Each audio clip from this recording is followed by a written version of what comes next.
Welcome everybody to the Pool Nation News, where we talk about trends, products, and people in the industry. And today we're talking to Jamie Novak, and we're kind of getting her story and her journey into the pool industry. So Jamie, thank you for being here today. Thank you for having me. We've been having a lot of fun, as always. So why don't you tell us a little bit about yourself, your journey into the pool industry? And obviously you've been with a couple different companies. You're kind of back to one of the companies that you work for. So why don't you tell us how you started in the industry and take us through that journey? Right out of college, I was hired by a company called Newell Rubbermaid at the time. Now they go by Newell Brands, as a field marketing representative calling on Walmarts in the Washington, D.C. area. I transitioned to a district sales representative position within the same company and worked there for a couple of years. So it was a really great experience to kind of get that grassroots, ground level experience in sales and marketing. Entry level, it was called the Phoenix program, actually. So it was designed to take kids right out of college and teach them about sales and marketing. And then there were all these paths that you could take. You know, if you wanted to go into product management or sales, there were these different channels that you could go to. So I always thought I wanted to work for a big company. That was, my goal. I wanted to work for Procter & Gamble or one of those type companies. And so starting with Newell Brands, or Newell Rubbermaid at the time, right out of college, was kind of a step in that direction. But as I started to do the job more and more, I would meet some of the people that would come in that were in product management, and I was really intrigued by that kind of role and path that they had taken. But through turns of events and how life always goes, my journey took me to the pool industry next. So I wanted more accountability. I wanted to have my own territory rather than working with an entire team.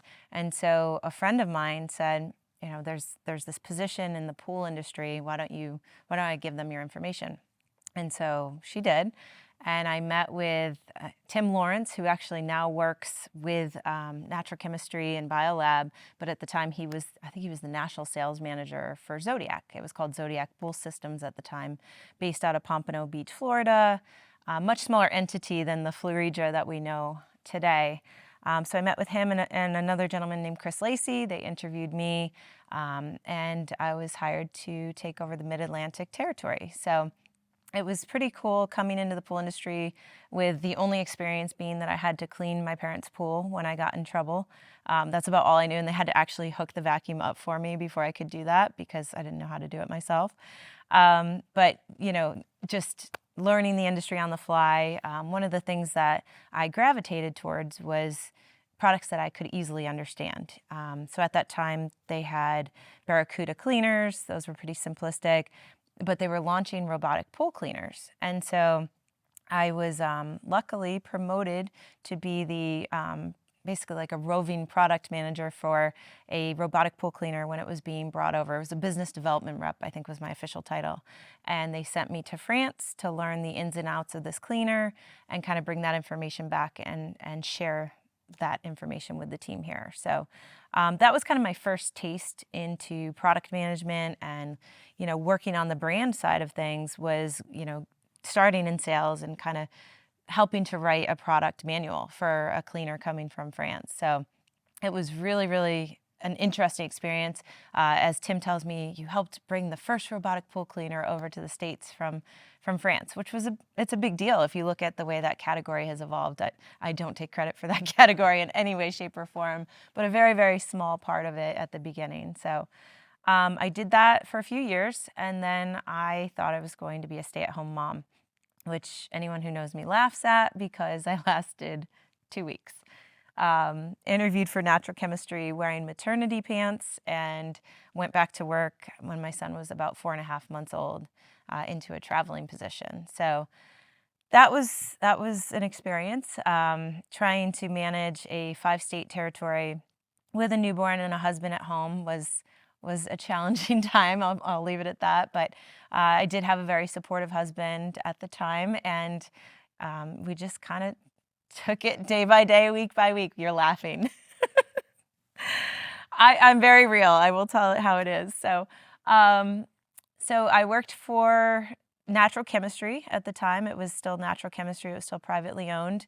and kind of started to wear two hats. I started doing brand marketing on nights and weekends on my, all my spare time with a newborn at home and a traveling territory. But I saw a need for some field perspective. So I think that's one of the things that a lot of marketing teams maybe don't fully get, is that they need to have a little bit more of insight into the field perspective and the field experience from sales. So I kind of consider myself a sales-based marketer because I have managed territories, I have done sales type roles, and I bring that perspective to the marketing side of the business. So eventually that hard work paid off, all those nights and weekends of wearing both hats, and I was promoted to be the brand manager of natural chemistry. I think it was 2012.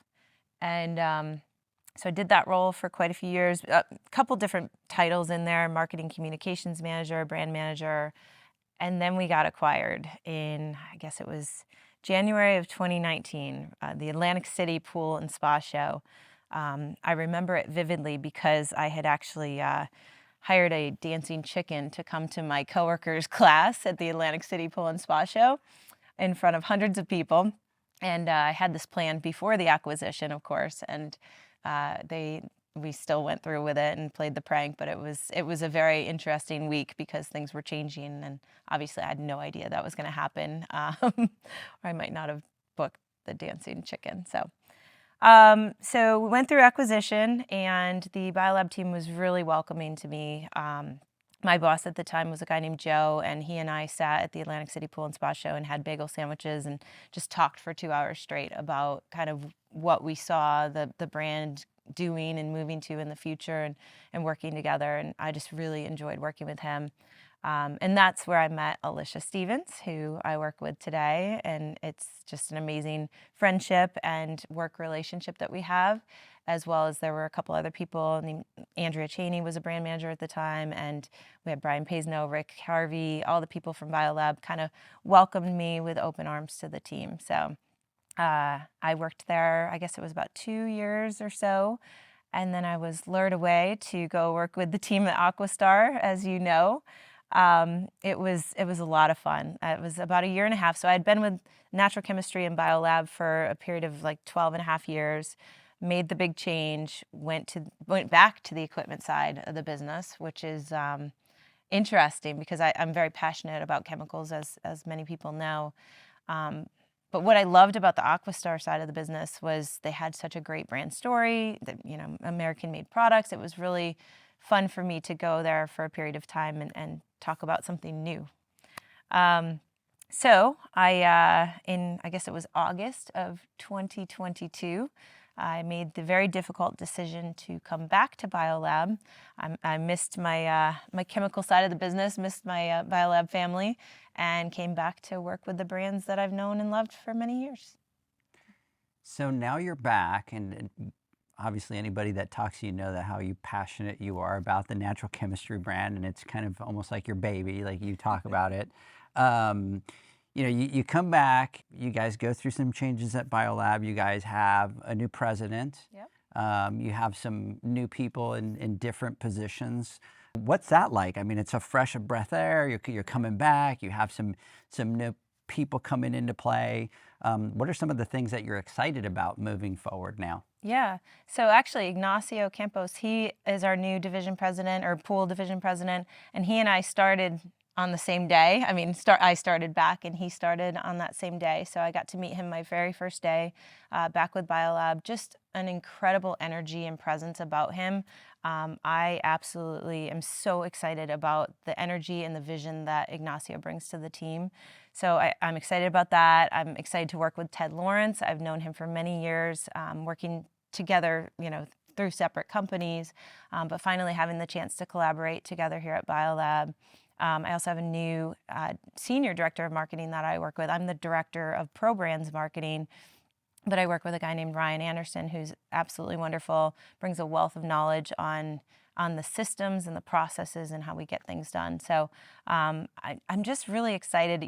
We're celebrating a huge anniversary on one side of the business with the BioGuard brand. It turned 60 in 2023. So, who doesn't want an excuse to have a party all year long? We're really having a lot of fun with that. And then on the natural chemistry side, we've got all this history and all this legacy and just really unique technologies that we can talk about. We have the C Clear brand, which to me is an iconic brand in our industry that doesn't get enough credit sometimes. So those are the things that I'm excited about being able to go out and talk about every single day. I love what I do because I just get to share information and do something different every single day. I'm going to switch gears here on you, and I'm going to talk about something that you're passionate about. And so I had the pleasure of meeting you because we were doing a podcast. We were talking about women in the industry. By the way, that podcast was the day that my tree fell on my neighbor's roof, and that was like the best icebreaker of all time. So 5 minutes before we started that podcast, I get a phone call that, hey, your tree's on the neighbor's roof. And so I know that Alicia had a field day that day, making some, some fun of the situation, Yes. right? So it So was a many great, puns. right? So many puns. It was the longest podcast that we've done. I think clocked at like 2 hours and 23 minutes. We're still holding the record. You're for still that? holding the record, so so that's amazing. But I want to talk about your passion for the women's side of the industry, and that's kind of obviously, like I said, how we just met. It's a male-dominated industry, obviously, but I think you guys have been making some waves. I mean, you guys, especially, I believe with NESPA, you have a group. Talk a little bit about that and kind of why you guys, and I know Alicia's just as passionate, why are you guys so passionate about it? Yeah, it is so funny to me that that's kind of how we met. I didn't even put that together that we met through that podcast. It feels like we've known each other a long time. But the passion for women in the industry, for me, stems from experiences and kind of being the only woman in the room, the only woman at the table for so many years, but actually in a cool way watching it evolve. So when I first started, there were so few of us in my territory or in the manufacturing side and sales roles with equipment companies. And I started seeing it start to evolve and more women were getting involved and getting, into these different positions. I had experiences throughout my journey and some are ones that I talk about, some are ones that I don't. One of the most vivid one that pops to mind is I had been sent to France to learn about this robotic pool cleaner inside and out, came back with a special tool and was sent to a training to show a group of 30 men how to use it and how to fix this cleaner. And as I was in mid-presentation, a man jumped up and took the tool out of my hand and said, "Oh, honey, you're doing it wrong. Let me show you how to do it." And I was just like so shocked that he did that to me. But the best part is he did it wrong. So he kind of had to sit there and apologize. But, just these things that I noticed happen to myself and to others in the industry. But I have to say, being super passionate about, the propelling of women and supporting and lifting each other up. And as Alicia says, holding each other's ladders, I'd be remiss not to mention the men that actively participate and are advocates and allies. So in my career, I have people like Chris Marcano, who would always call out all the efforts that I made in the background when he was the one on stage in front of hundreds of people. And then, Jay Birchie hired me to natural chemistry with a 2-week-old. I mean, I didn't start until he was 4 months old, but he never once questioned me and said, "Are you sure you're going to be able to do this job?" He let that be my decision. Tim Lawrence has advocated and been an ally. I mean, he took a chance on me when I first started. There's so many different men. Yourself, you are an ally to these women's groups. Like creating the women's networking event that we did here in Texas was incredible. That was the first time that I really saw this kind of spark of people wanting to come together besides the Witty group. Shout out to the Witty group in Philadelphia. Sarah Garahan, Amy Rulo, all the ladies up there that do all the work with the Witty group, Lisa Segan. We've got a really good network there, and I kind of felt like it was pocketed to the Northeast. And then we talked about doing something down here, and I wasn't sure how it was going to go. Are there going to be 3 of us, and that would be fine, but you sold out. So when you look at it, like, there's such a hunger for women to come together and network and get to know each other and be there for each other. We need male advocates and allies like yourself and like the others that I mentioned, and so many more, so many that I'm forgetting, I'm sure.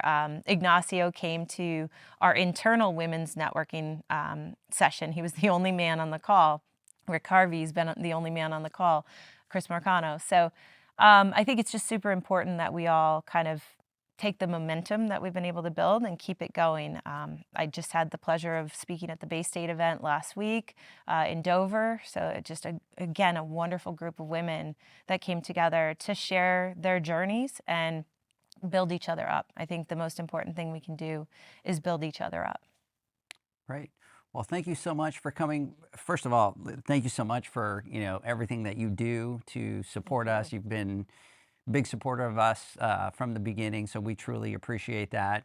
Thank you for coming on the Pool Nation News to talk a little bit about yourself, right? We put you on the spotlight, we put you on the sofa, and we had to, put you over here to talk about yourself. So we appreciate that, and we're super excited about what 2023 brings. And guys, we'll catch you on the next episode.